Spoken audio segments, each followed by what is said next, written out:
Hey, it's your boy, Mike the Situation, Sorrentino. Welcome to Statute of Limitations. It's the ultimate lineup. It's crooks. This is not my fault that I stole this car. It's con men.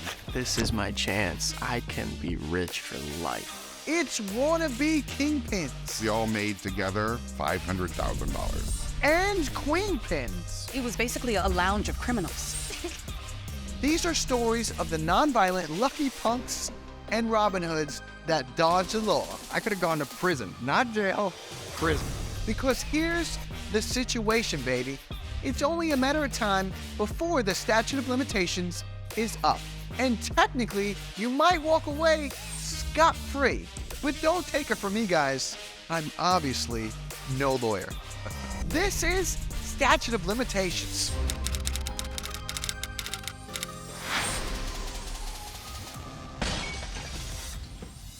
What's up, everybody? I'm Mike the Situation Sorrentino, and there's a saying in prison: snitches get stitches, but not here. And on this episode, you'll meet Scott, or to those who partied hard, dabbled in drugs, and were into some crazy stuff up in San Fran in the 90s, you may know him as Pippi. And Bill, a dude who started a fight club in his church. We now go to a story that took place in the city by the bay, San Francisco, and a guy living the high life as a well-known coke dealer. Meet Scott, also known as Pippi. Hi, my name is Scott, aka Pippi Lovestocking, and I was a drug dealer in San Francisco in the 90s. I grew up in a small, religious, conservative town in North Carolina, and I was pretty obviously gay, no surprise, and I got a lot of harassment for that, so much so that I wanted to get the hell out of there as soon as possible. And so I just got on the first Greyhound bus and made my way across country to wild and crazy San Francisco, and the rest is history, baby. Well, San Francisco in the gay 90s was a wild and crazy party scene. I think there was a lot of people like myself who had come there to live their dream and be free to do what they want to do and have their best life and have a good time doing it. So I was definitely partaking in all of that. And I just dove right into the club scene and the party scene, to be honest. So I ended up getting a job at a bar that turned out to be kind of my headquarters for all my illicit activity. I started bartending at this club, and I was the cocktail waiter. We would do a drag show.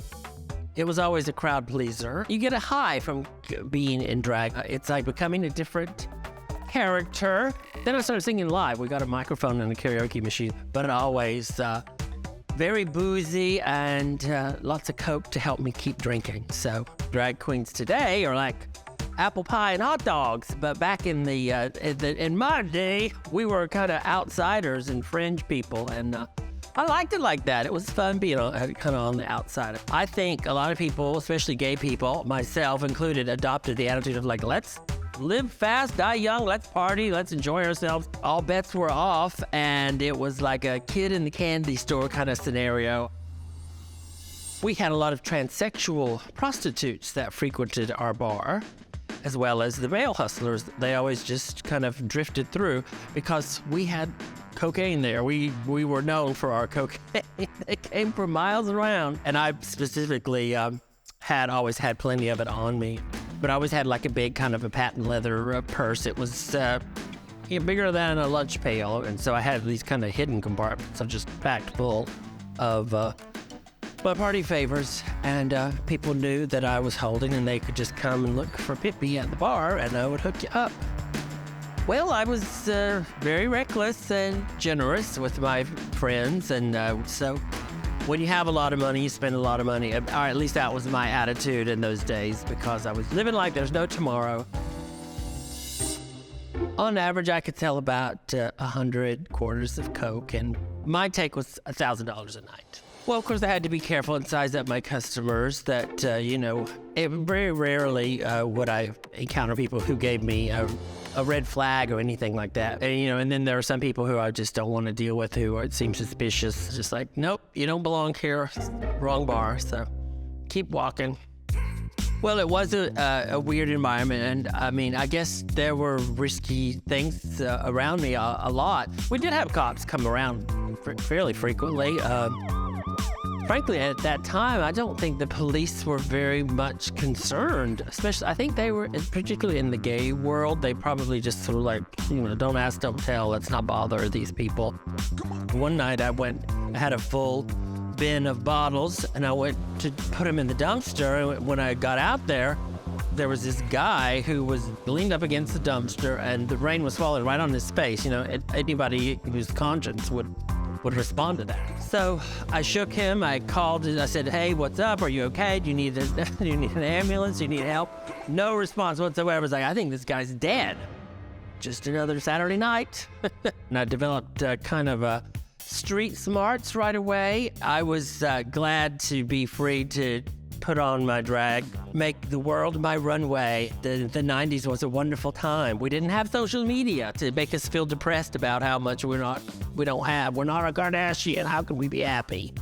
But there were some close calls. There were some times when I was kind of, sweating it out. And I know a lot of people had drugs in their possession besides being drunk. So I'm sure I wasn't the only one who was thinking, what's going to happen here? Well, one moment jumps out to my memory. A very good-looking young man came in. I'm a sucker for a pretty face, and I still am today. He wanted to score some drugs, and I had just come off stage. I was doing my Whitney Houston number, greatest love of all. And I decided to help him out. I knew the risks, but still, I said, sure, I've got some stuff upstairs. Let me go get like a little care package for you. As I went up past the pool tables to the office, a friend of mine stopped me at the pool table and said, "Hey, that guy, he's an undercover cop. Don't do anything with him. Don't sell him anything. He's a narc." My purse was full of drugs, wad of cash, thinking, what's gonna happen here? And I said, "Oh, really?" I was on my way to get him some coke. And so I went in the office and I locked the door. And I thought, well, that we had a little peephole. I could see who was down in the bar from up there. And I hung out there. I was like, I'm not today. Trying to think, how am I going to get out of this situation? Listen, you got to admit, it really doesn't look too good for Scott here. It's actually pretty ugly. But while most people caught in a drug deal with an undercover cop would wig out, he kept his cool, guys, and pulled off the ultimate snow job. How did Scott end up getting away? Scot-free? Or shall I say, hippie-free?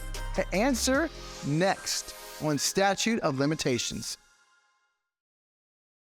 Welcome back to Statute of Limitations, where Scott, a drag queen and a coke dealer, is behind the 8 ball. He's on the verge of being busted for dealing drugs to an undercover cop. Damn, man, that is a situation, but he's just managing to skirt the law. Take a look.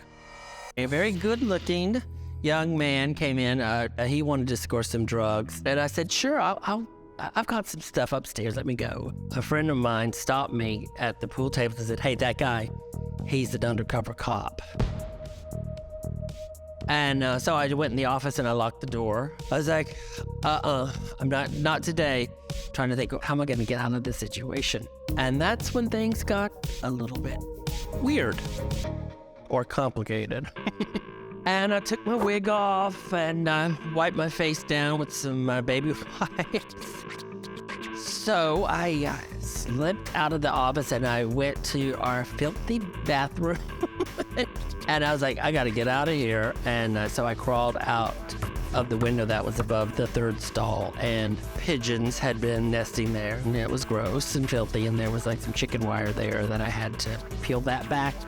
I just got out of drag, so I still had that kind of post-drag smeary makeup face, which fits in perfectly in the Tenderloin, actually. We have lots of hobos and miscreants hanging out on the street. Then I'm squatting there by the dumpster, and I see the cop come busting out, looking around like, where the hell is that queen? And I'm just like, what? There's no drag.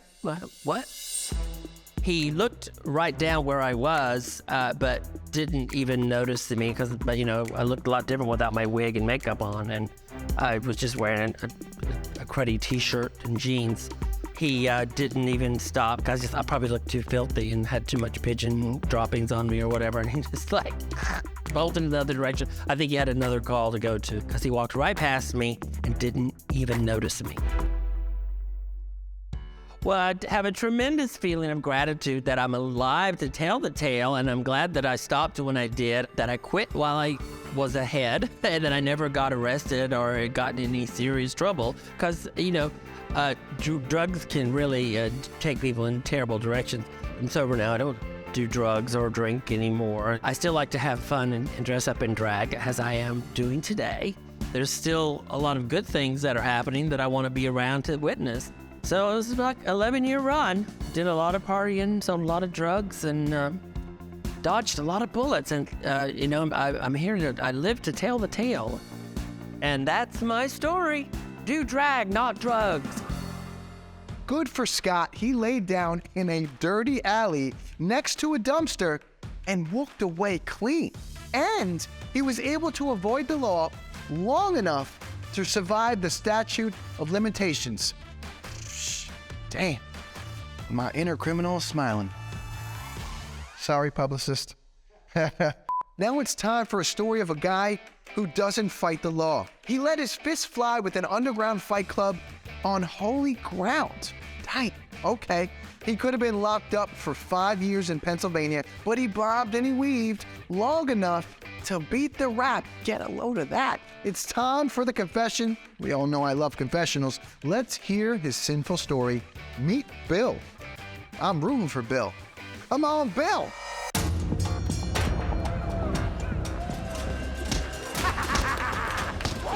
My name's Bill. I'm from Philly, and my crime is I started an underground fight club in a church. It was in 2010. I was going through some stuff. Sometimes I would get mad at my coworkers, like other drivers. I started taking anger management classes. So the classes were held in a rec room at a church, and it was kind of like where they would have AA meetings. They would have like old paint on the walls, like crappy kids' drawings, just really just depressing. Just a bunch of clowns talking about their feelings and crying about this and that. So there was one guy in the meeting who was actually tolerable. Me and him kind of, became buddies, and he was kind of in the same boat as me. He did like MMA, and he invited me to go with him and check it out. The MMA classes were great. I stopped doing like self-destructive things. I was putting my time, exerting my energy into, bettering myself, learning how to fight. And it was like a release. Like I felt myself like less angry. I just had a little more restraint and discipline to me, and I was really proud of the person I was becoming. So at the time I was living without a car, so I was taking the bus everywhere. It was 2 buses to get there, 2 buses to come home, and you missed the bus, it was like an hour wait, or like sometimes even longer. And eventually I started missing classes, 1 class here, 2 classes there. One week I missed the whole entire week, and it started affecting me. I was kind of resorting to my old ways, acting like an asshole, acting crazy. I didn't have the discipline. I started showing up to the anger management classes like a little earlier than everyone else and staying later, and helping with the coffee, helping get the place set up. And the guy I was friends with in class, I brought him the idea. I'm like, yo, we should start a fight club. I was serious. I wanted to start a fight club, controlled, like no one's gonna die or get really f***ed up. Him and I were looking to, maybe turn up the heat a little bit. I'm just thinking, like, where can I do this at? Where can I do this at? And then, I'm sitting in anger management class. I'm like, we could probably do it right here, I noticed in the meetings that, like, they didn't really lock the place up. Like, it was an old church, so, like, it had those old windows. So, there's a way we can get in here. We could prop the window open, get in, get out, clean up. So I saw an opportunity, with the church right there. So I said, F it, so I took it. Why not? No one's gonna know. we started recruiting people from the gym. You know, you'd have people from all walks of life come in. You'd have bartenders or people that, you know, worked in offices or whatever. A couple of the guys really didn't know what they were getting themselves into. They thought it was just like a Boy Scouts club kind of thing, and it was definitely not that. No, we're gonna punch each other with fists like men. At first, there was just like 4 of us we started off with, and then like, you know, they told their friends, and then their friends told their friends, and the next thing you know, there's a dozen of us bare fist fighting in the basement of a church. Come on, let's get it! Come on! That's what I'm talking about! And it is such a good feeling to just like punch somebody in the face and know you're not gonna go to jail, and there's no repercussions. And that person might punch you in the face too. I mean, it's fair game. So when you're fighting, you usually know a few minutes before, and what we would do is he would size you up with somebody who's around the same size as you. We had to be a little discreet about this, so we would put sheets and towels in the windows so you couldn't look in. Some guys wore mouthpieces, some guys wrapped their hands, you know, definitely no shoes though. You know, and it's just on from there, and you go until you tap out or until you get knocked out. One of my more memorable fights, I got matched up with a guy who was more of my size. You know, he was really into it. Like, he took his shirt off, he had his hands up, he was like dancing around me, like he was crazy. Like, I thought I was gonna die. Like, I just was like, I'm so mismatched right now. Like, this dude's a pro. We get into it. Luckily, I got the upper hand on him, and I'm just like laying into him,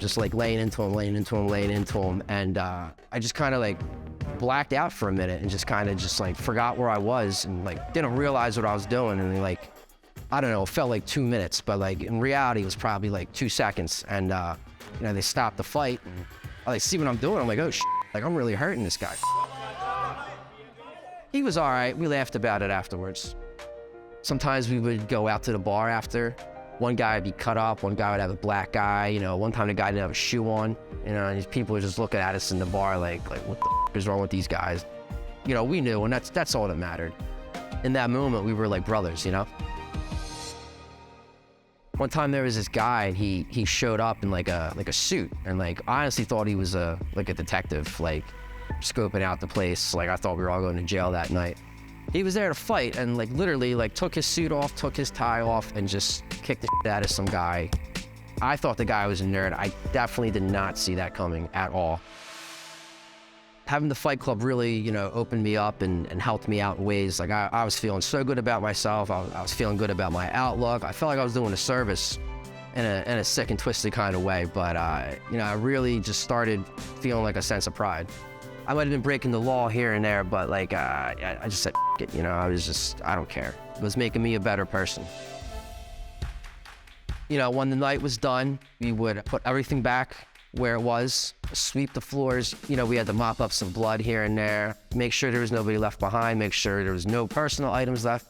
I found a guy's tooth on the floor one time. Yeah, messy job. So one night, you know, we're in the basement, we're finished fighting, we're cleaning up, and we hear like this like noise, and you know, everybody that's supposed to be here is, you know, in this room. So then we go investigate, and there's like 2 drug addicts cutting the copper wire and pipe like out of the wall in the boiler room, and it was literally the craziest shit. Like I literally walked in on that and was just like, my mind was blown. We can't really call the cops because we're doing illegal too. So I'm like literally face to face with one of them, and I'm like, look, you got to fight me if you're gonna leave. He better have an iron fist and balls of steel, because what Bill doesn't know is the cops got the drop on him and they're already on their way. So what's Bill gonna do squaring off against a couple of burglars and the boys in blue? Round 2 coming up on Statute of Limitations next. Welcome back to Statute of Limitations. Our boy Bill started a fight club in his church, but thanks to some copper and some coppers, seems like he might have met his match. Let's see how he ducks his way out of this. Check this out. So then we go investigate, and there's 2 drug addicts cutting the copper wire and pipe like out of the fucking wall in the boiler room. And we can't really call the cops because we're doing illegal too. So I'm like literally face to face with one of them, and I'm like, look, you have to fight me if you're gonna leave. You got these 2 dudes in here who broke into the wrong church. You got 12 sweaty dudes in here who love to fight. I'm not even religious like that, but you're stealing from a church, like that's kind of f***ed up, you know? And it just didn't sit well with me at all. So like I start screaming and yelling and start going after them. A couple of the other guys, they just, helped me out. I mean, it was a bad day for them. Next thing you know, we got these guys duct taped, we're on the ground, we're trying to think, what should we do? Over here, it's like I'm running an underground fight club, and then over here, it's like I got 2 dudes duct taped, like hogtied on the ground, and it's just like, what the f is going on? This is the furthest thing from what I had set out for this to be. Across the street, there's a neighbor in her bathroom, like on her porch, you know when someone's calling the cops, she's definitely calling the cops. We just got out of there, man, and left those 2 duct tape there. I like to wonder what they told the cops when they got there. That night, I'll never forget that night. That was probably one of the best, worst, and wildest nights of my life, hands down. A lot of those dudes I never saw again. At that point in my life, I really think that's what I needed. Like, I helped some of those guys, they helped me, we helped each other. We were kind of all, going for the same thing. I can't start underground fight clubs and churches anymore, so I had to find other hobbies to pique my interest. Statute of Limitations is up, so there's my story. Bill must have made a deal with the devil in church because he slipped the long arm of the law. Now he's sitting pretty. Damn, my guy. Way to go, Bill. There you have it. I'm Mike Situation Sorrentino, and if you like hearing stories where the not-so-bad guys win, we got plenty more lined up. Check out more lucky tales of perps that walked on the next episode of Statute of Limitations later.